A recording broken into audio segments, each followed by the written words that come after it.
جگہ یعنی جہاں اس کا مکان یا اس کی قبر بنے گی، اللہ تعالیٰ اس کو بھی جانتا ہے، اس کا بھی رب کریم نے بندوبست کیا ہے، اور یہ سب کچھ روشن کتاب میں مذکور ہے۔ مزید اللہ تعالیٰ نے فرمایا کہ تخلیق کائنات کا مقصد انسان کے خیر و شر کی آزمائش ہے، اس کے بعد کافروں کے حیات بعد الموت کو سحر قرار دینا۔ وہ کہتے تھے یہ جادو ہے، تو جادو قرار دینے اور ان کی سرکشی کا بیان ہے کہ عذاب میں تاخیر کو احسان شمار کرنے کی بجائے مسلمانوں کو تانے دیتے ہیں کہ عذاب کو کس چیز نے روک رکھا ہے۔ آگے چل کے انسان کی خود غرضی کو بیان کیا اللہ تعالیٰ نے، فرمایا کہ اللہ تعالیٰ کسی انسان کو کوئی نعمت عطا کرتا ہے تو وہ اس پر شکر گزار نہیں ہوتا، لیکن اگر نعمت چھن جانے پر تو پھر نا امید اور ناشکرا ہو جاتا ہے۔ ملی تھی تو پھر اس نے شکر ادا، چلی گئی تو بڑے شکوے کر رہا ہے۔ اسی طرح اگر مصیبت کے بعد کوئی نعمت ملے تو انسان اتراتا ہے، شیخی بھکارتا ہے، البتہ جو ہر حال میں صابر شاکر رہے اور عمل صالح کرے تو ان کے لیے بخشش ہے اور بڑا اجر ہے۔ اللہ تعالیٰ نے اپنے نبی پاک صلی اللہ علیہ وسلم کو تسلی کے لیے فرمایا کہ کفار طرح طرح کی فرمائشیں کرتے ہیں، کہتے ہیں کہ آپ پر کوئی خزانہ کیوں نازل نہیں کیا گیا، آپ اور آپ کے صحابہ غربت میں وقت گزارتے ہیں، تو معاذ اللہ یہ وہ طعنہ دیتے تھے کہ کوئی خزانہ کیوں نہیں نازل کیا گیا، اور آپ کی تائید کے لیے فرشتہ کیوں نہ اترا۔ آپ اس پر تنگ دل نہ ہوں، آپ کا کام تو صرف لوگوں کو عذاب الہی سے ڈرانا ہے۔ اس صورت میں بھی قرآن کریم کے کلام الہی ہونے کا انکار کرنے والوں کو چیلنج دیا گیا ہے کہ اپنے تمام حمیتیوں کو ملا لو اور قرآن پاک جیسی 10 صورتیں بنا کے دکھاؤ، لیکن بنا سکتے۔ آیت نمبر 15 میں ارشاد فرمایا کہ دنیا اور اس کی زینت کے طلبگاروں کو ان کے اعمال کا اجر اسی دنیا میں مل جائے گا، لیکن آخرت میں پھر ان کا کوئی حصہ نہیں ہوگا، اجر آخرت کے اعتبار سے ان کے اعمال باطل ہو جائیں گے۔ آیت نمبر 17 میں قرآن کی حقانیت کا انکار کرنے والوں کے لیے نار جہنم کی وعید کا ذکر ہے، اور قرآن کے اللہ کی جانب سے حق ہونے اور بغیر کسی شک کے اس پر ایمان لانے کا ذکر ہے۔ اس کے بعد اللہ تعالیٰ پر جھوٹ باندھنے والوں اور اللہ کے رستے سے روکنے والوں کا ذکر کیا گیا کہ قیامت کے دن ان پر گواہ پیش ہوں گے کہ یہ اپنے رب پر جھوٹ باندھتے تھے، اور ان پر اللہ کی لعنت، ان کے لیے دوہرے عذاب اور آخرت میں ان کی یقینی ناکامی کا ذکر ہے۔ یہاں ایک بات آپ سے بھی عرض کروں، ہم بھی کئی دفعہ نا بھولے پن میں کہہ دیتے اللہ نے یہ بھی تو فرمایا نا جی قرآن میں، تو جب تک آپ پڑھ نہیں لیتے یا سن نہیں لیتے تب تک یہ جملہ بولنے کی ضرورت ہے۔ اسی طرح نبی پاک علیہ السلام نے فرمایا جس نے مجھ پر جھوٹ باندھا، جھوٹی حدیث بیان کی، وہ میں نے کہا ہی نہیں تھا پر اس نے جھوٹی حدیث بیان کی، تو حضور فرماتے اس نے حدیث نہیں سنائی بلکہ اپنا جہنم کے اندر مکان بنا لیا ہے۔ تو قرآن و سنت کے معاملے میں جس چیز کا علم نہ ہو، جس کی پوری خبر نہ ہو، آپ اس کے حوالے سے کوئی بات کر سکتے، احتیاط کریں، بہت احتیاط کریں۔ آیت نمبر 23 میں بتایا کہ جو ایمان لائے اور جنہوں نے نیک کام کیے اور اپنے رب کے حضور عاجزی کی تو یہ لوگ ہمیشہ جنت میں رہیں گے۔ مزید فرمایا کہ مومن اور کافر کی مثال ایسی ہے جیسے اندھا اور بینا، مومن گویا دیکھنے والا ہے اور کافر گویا اندھا ہے اور بہرا اور سننے کی صلاحیت رکھنے والا۔ آیت نمبر 25 سے 23 تک میں پھر حضرت نوح علیہ السلام اور ان کی قوم کے حالات بیان ہوئے کہ نوح علیہ السلام نے جب اپنی قوم کو توحید کی دعوت دی اور انکار پر عذاب الہی سے ڈرایا تو قوم کے سرداروں نے ان سے کہا، بھلا کیا کہا؟ کہنے لگے آپ تو ہم جیسے بشر ہیں، تو ہماری طرح ہی ہیں آپ، اور آپ کے پیروکار پسماندہ یعنی غریب لوگ ہیں اور کم عقل لوگ ہیں، ہماری رائے میں آپ کو معاذ اللہ ہم پر کوئی فضیلت حاصل نہیں، بلکہ معاذ اللہ ثم معاذ اللہ۔ کہنے لگے آپ تو جھوٹے ہیں، اللہ کے نبی کو کہہ رہے ہیں معاذ اللہ، استغفر اللہ۔ نوح علیہ السلام نے جواب دیا کہ میں اپنے رب کی جانب سے واضح دلیل رکھتا ہوں اور اس نے مجھے رحمت سے نوازا ہے، لیکن تم میرے مقام کو سمجھنے کی صلاحیت نہیں رکھتے، تم اتنی صلاحیت رکھتے نہیں ہو۔ اور پھر ارشاد فرمایا کہ میں تم سے دعوت حق کے صلے میں کسی اجر کا طلبگار نہیں ہوں اور نہ ہی میں اہل ایمان کو اپنے پاس سے دھتکارنے والا ہوں، اور میں نے یہ دعویٰ بھی نہیں کیا کہ میرے پاس اللہ کے خزانے ہیں، اور نہ میں از خود غیب جاننے والا ہوں، اور نہ ہی میں یہ کہتا ہوں کہ میں فرشتہ ہوں، نہ میں یہ کہتا ہوں کہ جن لوگوں کو تم اپنی نظروں میں حقیر جانتے ہو اللہ انہیں خیر سے نہیں نوازے گا۔ فرمایا یہ ٹھیک ہے کہ اللہ بشروں میں سے رسول بناتا ہے، پر جسے بناتا ہے پھر اسے بڑی شانیں عطا فرماتا ہے۔ پہلے دن سے انسان کا یہ مسئلہ ہے، پہلے دن سے انسان کا یہ مسئلہ ہے کہ وہ کہتا ہے میں انسان سے ہدایت حاصل کروں، لیکن رب نے بھی قانون بنایا ہے کہ اللہ تبارک و تعالیٰ بندے پر ہی وحی فرماتا ہے۔ فرشتوں اور جنوں کو اللہ نے اس منصب کے لیے منتخب نہیں فرمایا۔ قوم نوح نے کہا کہ آپ نے ہم سے بہت بحث کی معاذ اللہ، پس جس عذاب سے آپ ہمیں ڈرا رہے ہیں وہ لے آئیے۔ تو نوح علیہ السلام نے کہا کہ اللہ چاہے گا تو تم پر عذاب بھی آ جائے گا۔ آیت نمبر 37 سے 47 میں بتایا کہ اللہ تعالیٰ کی طرف سے نوح علیہ السلام کو حکم ہوا کہ ہماری نگرانی میں اور ہماری وحی کے مطابق آپ کشتی بنائیے، اور ظالموں کے بارے میں ہم سے کوئی بات نہ کریں۔ حضرت نوح کی خواہش تھی کہ یا اللہ انہیں بھی معاف کر دے، فرمایا یہ ظالم ہے تو میرے نبی ان کے بارے میں مجھ سے کوئی بات نہ کریں، وہ ضرور غرق ہو جائیں گے۔ پھر وہ کشتی بنانے لگے، اور جب ان کی قوم کے سردار ان کے پاس سے گزرتے تو ان کا مذاق اڑاتے۔ یہ آپ کیا کر رہے ہیں؟ آج بھی وزیر مشیر بڑے بڑے لوگ اللہ ماشاءاللہ دینداروں کا مذاق اڑاتے نہیں؟ اڑاتے ہیں کہ نہیں اڑاتے مذاق؟ یہ کن کا طریقہ ہے؟ یہ تو قرآن مجید کہہ رہا ہے کہ حضرت نوح کی قوم جو کافر تھی ان کا طریقہ ہے اہل ایمان کا مذاق اڑانا۔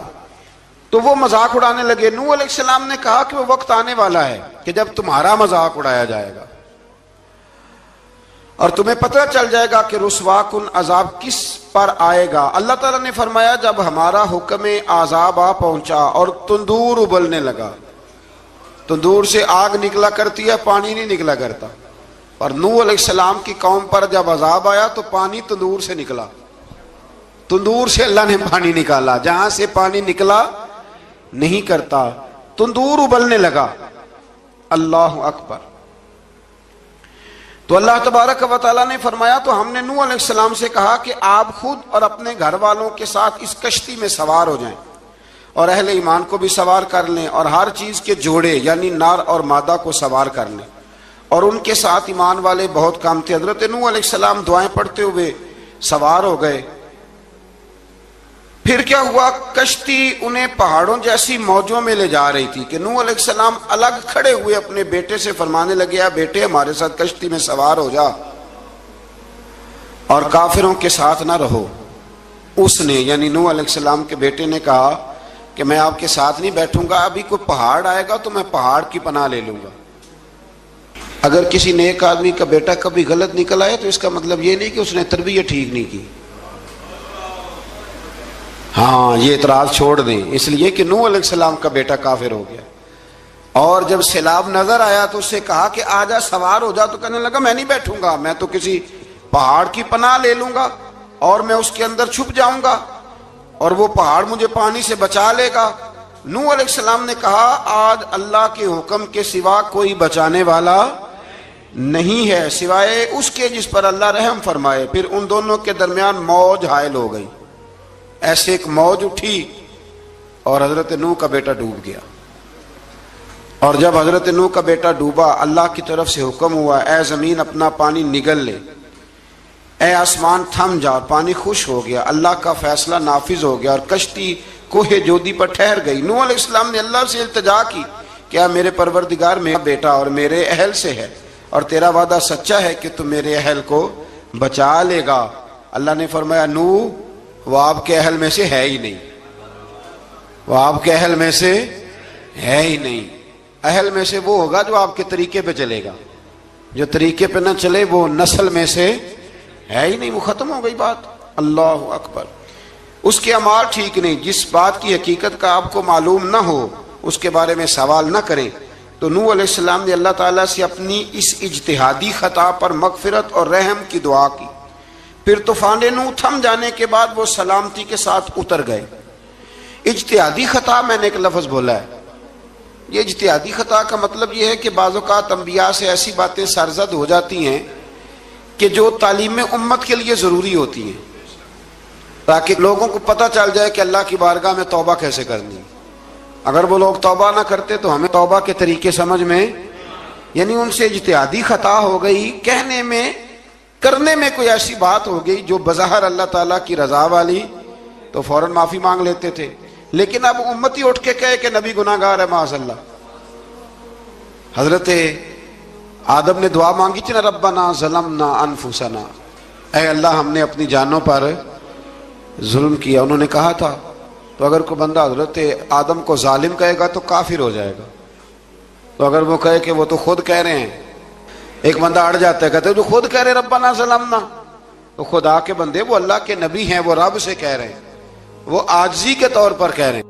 کچھ لوگ اڑ جاتے ہیں، کہتے ہیں خود حضور نے کہا ہے جی انا بشر مثلکم، میں تمہاری طرح کا بشر ہوں، خود نبی پاک نے کہا ہے۔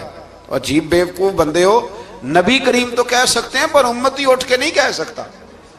اس نے تو کہنا ہے وہ حبیب اللہ ہے، اس نے تو کہنا ہے وہ قیامت میں شفاعت کرنے والے ہیں، امتی نے تو کہنا ہے وہ سارے نبیوں کے سردار ہیں، وہ امام الانبیاء ہیں۔ امتی وہ لفظ ادا کرے گا جو اس کے بنتے ہیں۔ اب کوئی بندہ اٹھ کے کہہ دے، دیکھے نا ایک بہت بڑا عالم تقریر کرتے ہوئے کہے جی میں تو ان پڑھ آدمی ہوں، تو اس کا شاگرد کہے کہ استاد جی قسم اٹھائے آپ نے تقریر میں کہا نہیں میں ان پڑھ ہوں، آپ تو ان پڑھ ہے۔ تو یہ بات ادب ہے کہ بے ادبی ہے؟ چلیں اس سے آگے چلتے ہیں، یہ بھی ذرا مشکل سے سمجھ میں آئے گی۔ ایک اور بات جو جلدی سمجھ میں آ جائے گی، ایم این اے جب اعلان کرتا ہے، تقریر کرتا ہے، الیکشن لڑتا ہے، تو کہتا نہیں میں قوم کا خادم ہوں، کہتے ہیں نا کہ میں قوم کا خادم سے آپ کیا کچھ کراتے ہو؟ سارے کام کراتے ہیں نا۔ خادم کو بندہ یہ بھی کہہ لیتا ہے کہ جھاڑو دے دے گلی میں، کہتے ہو کہ نہیں کہتے؟ تو اس نے بھی تو سپیکر میں کہا میں خادم ہوں، کہو اس سے کہ جھاڑو دے گلی میں آ کے، پھر پتہ کیا حال ہوگا؟ جھاڑو تو نہیں آئے گا، اور ہو سکتا ہے کچھ ہے آ جائے۔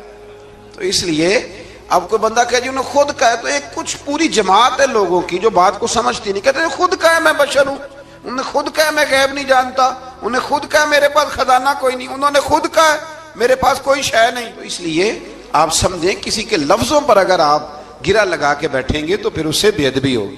تو نوح علیہ السلام نے اللہ سے اپنی اجتہادی خطا کی معافی مانگی۔ اب حضرت نوح کو کوئی خطا کار کہے گا تو بہت بڑا مجرم بن جائے گا، اس لیے کہ وہ اللہ کے نبی ہیں۔ آیت نمبر 50 میں قوم عاد کا ذکر ہے، اور ان کی طرف دعوت توحید دینے کے لیے اللہ تعالیٰ نے حضرت ہود علیہ السلام کو بھیجا۔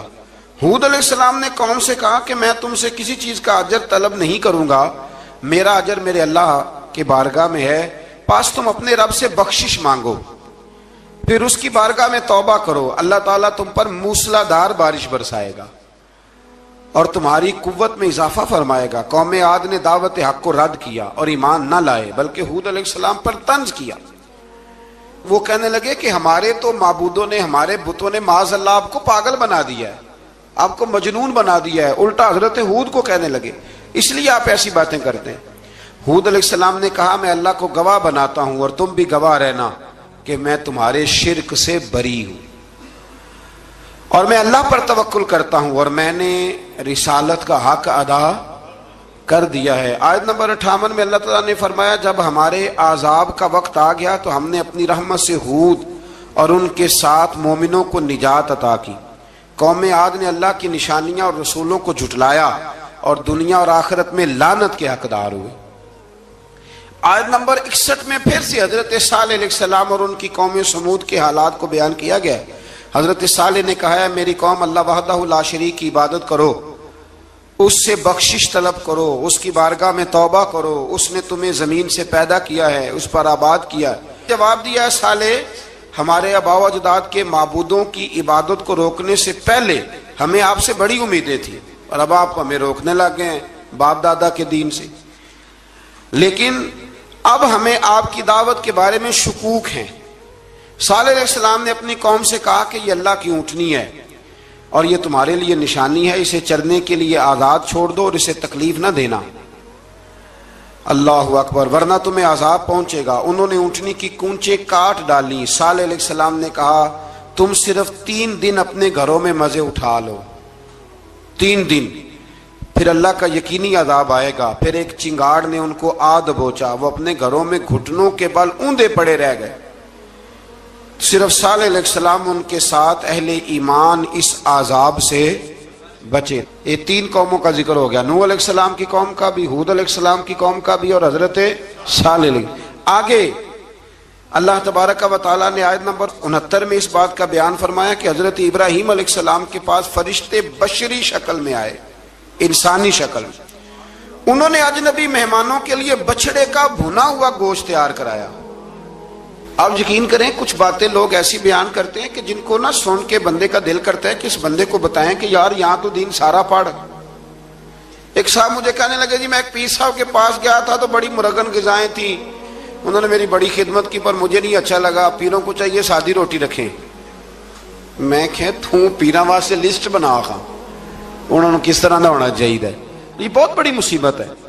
اگر آپ سادہ کھانا کھلا دیں تب بھی اعتراض ہے، اچھا کھلا دیں کہنے رولا ہے کوئی پیر چوکھے مالدار، دونوں طرف سے مسئلہ.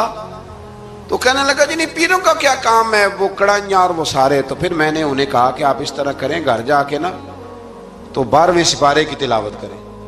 حضرت ابراہیم نے اپنے مہمانوں کے لیے بھونا ہوا کھانا تیار فرمایا تھا. تو آپ کیا کہیں گے کہ حضرت ابراہیم درویش نہیں تھے؟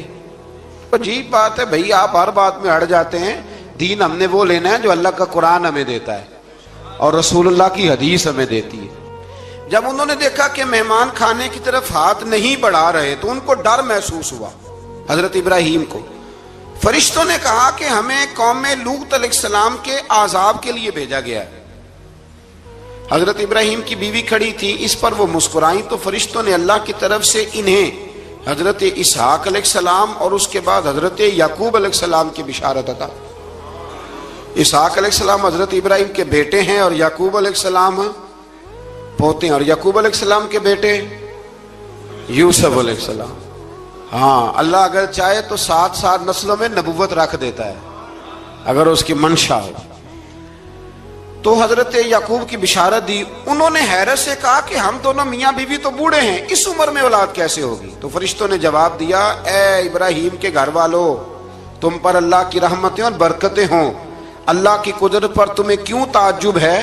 اللہ فرماتا ہے کہ بیٹے کی بشارت سن کر ابراہیم کا خوف دور ہو گیا اور پھر وہ قوم لوط کے بارے میں گفتگو کرنے لگے. ابراہیم بہت بردبار، اللہ سے آہوزاری کرنے والے اور اس کی طرف رجوع کرنے والے تھے. اللہ تعالیٰ نے حضرت ابراہیم علیہ السلام کو فرمایا اے ابراہیم اس گزارش سے آپ گریزہ رہیں، اس کا یقینی فیصلہ ہو چکا ہے اور ان پر نہ ٹلنے والا عذاب نازل ہو کے رہے گا. وہ کیا گناہ کرتے تھے؟ لوط علیہ السلام کی قوم میں میں نے بتایا تھا مرد مردوں سے بدفعلی کرتے. تو حضرت ابراہیم نے بھی عرض کی، بار بار گزارش کی، بحث کی کہ اللہ مہربانی فرما ان کا عذاب. آپ دیکھیں نبیوں کے حوصلے کتنے بڑے ہیں. قومیں تنگ کرتی ہیں اور طرح طرح کی باتیں کرتی ہیں اور پیغمبر پھر بھی کہتے ہیں یا اللہ مہربانی فرما، اے اللہ ان سے عذاب.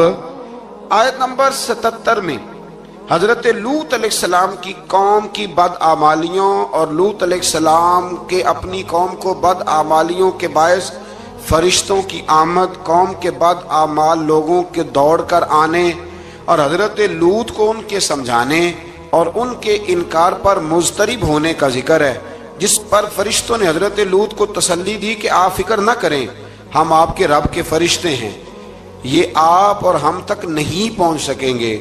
آپ رات کے آخری حصے میں قوم کی طرف توجہ کیے بغیر ہجرت فرما لیں، اس لیے کہ صبح کے وقت ان پر عذاب آئے گا.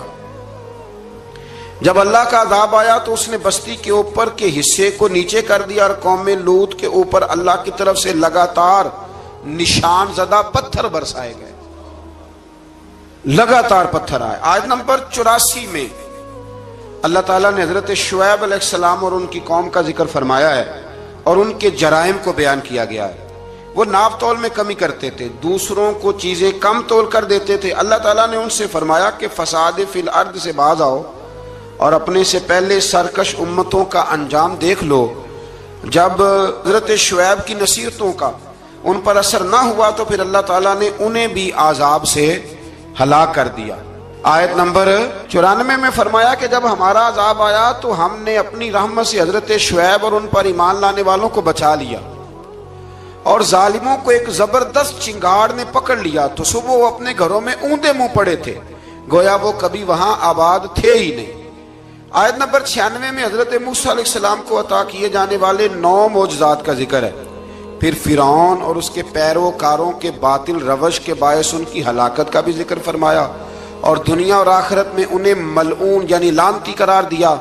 جن بستیوں کو اللہ تعالیٰ نے ہلاک کیا ان میں سے بعض کے آثار موجود ہیں اور بعض کے آثار تک معدوم ہو چکے۔ ان میں سے ہر بستی والے اپنے ظلم کے باعث ہی ہلاک ہوئے۔ اللہ تعالیٰ کسی پر ظلم نہیں فرماتا، لوگ خود اپنی جانوں پر ظلم کرتے ہیں۔ جو شخص عذاب آخرت سے ڈرتا ہے اس کے لیے اس میں نشانیاں موجود ہیں۔ آیت نمبر 106 سے اللہ تعالیٰ نے انجام کے اعتبار سے لوگوں کی 2 قسمیں بیان کی۔ 2 قسمیں فرمایا، ایک ہیں سعادت مند لوگ اور دوسرے ہیں بدبخت۔ فرمایا بدبختوں کا ٹھکانہ جہنم ہے جس میں وہ ہمیشہ رہیں گے، اور نیک بختوں کا ٹھکانہ جنت ہے، وہ ہمیشہ اسی میں رہیں گے، اور ان کے لیے اللہ کی طرف سے نا ختم ہونے والی عطائیں۔ آیت نمبر 110 میں حضور صلی اللہ علیہ وسلم کو تسلی دی گئی کہ جس طرح یہ لوگ قرآن کے بارے میں اختلاف کرتے ہیں، اسی طرح قوم موسیٰ نے تورات کے بارے میں بھی اختلاف کیا تھا، اور اللہ نے ان کے اعمال کا پورا بدلہ انہیں دیا۔ آیت نمبر 112 سے سرکشی کو چھوڑ کر احکامات دین پر استقامت اختیار کرنے اور ظالموں کے ساتھ میل جول رکھنے سے بچنے کا حکم دیا گیا ہے، اور فرمایا کہ ظالموں سے میل جول کا انجام دوزخ کی آگ ہے۔ ہم لوگ نہ شکوہ کرتے ہیں، کسی حکومت کو بنے ہوئے 6 مہینے گزرتے ہیں تو شکوہ شروع ہو جاتا ہے، حالانکہ وہ خود تو نہیں نہ بنتے، ان کو کوئی بنانے والا ہے۔ تو ظالم کا جو مددگار ہوتا ہے وہ بھی ظالم ہوتا ہے، اس لیے احتیاط کریں۔ اور یہ صرف سیاستدانوں کی بات نہیں، دنیا کے ہر معاملے میں آپ غور کریں کہ آپ کسی ظالم کے مددگار تو نہیں۔ اللہ تعالی ہمیں حق پر استقامت عطا فرمائے۔ آیت نمبر 114 میں دن کے دونوں طرفوں میں اور ابتدائی رات کے کچھ حصے میں اللہ تعالیٰ نے نماز قائم کرنے کا حکم دیا ہے۔ رات کے کچھ حصے میں بھی نماز پڑھنی چاہیے، اور یہ بھی بتایا کہ بے شک نیکیاں گناہوں کو مٹا دیتی ہیں، اور یہ نصیحت قبول کرنے والوں کے لیے نصیحت ہے۔ آیت نمبر 120 میں اللہ تعالیٰ نے فرمایا کہ ہم آپ صلی اللہ علیہ وسلم کو رسولوں کی تمام خبریں آپ کے دل کی تسکین اور تقویت کے لیے بیان کرتے ہیں، اور ان میں مومنوں کے لیے نصیحت اور عبرت ہے کہ ان ساری باتوں سے عبرت پکڑ لو۔ بچہ صرف وہی جو اللہ کے نبیوں کے طریقے پہ چلا اور نبیوں کے ساتھ رہا، باقی بچ سکے نہیں۔ اللہ تعالیٰ کی طرف سے توحید و رسالت اور وقوع قیامت کے دلائل بھی ہیں۔ آیت نمبر 123 میں فرمایا کہ آسمانوں اور زمینوں میں سب غیب اللہ ہی کے ساتھ مختص ہیں، اور ہر کام اسی کی طرف لوٹایا جاتا ہے۔ آپ اسی کی عبادت کیجئے، اسی پر توکل کیجئے، اور آپ کا رب لوگوں کے اعمال سے غافل نہیں ہے۔ اسی بارے میں آگے سورۃ یوسف شروع ہو رہی ہے۔ اس کو اللہ تعالیٰ نے کہا ہے کہ یہ بڑا پیارا قصہ ہے، احسن القصص کا، قصوں میں سونا قصہ۔ تو یہ کچھ 12ویں پارے میں اور کچھ 13ویں پارے میں ہے۔ میں نے یہ ارادہ کیا ہے کہ یہ ایک ہی دن پوری بیان کی جائے۔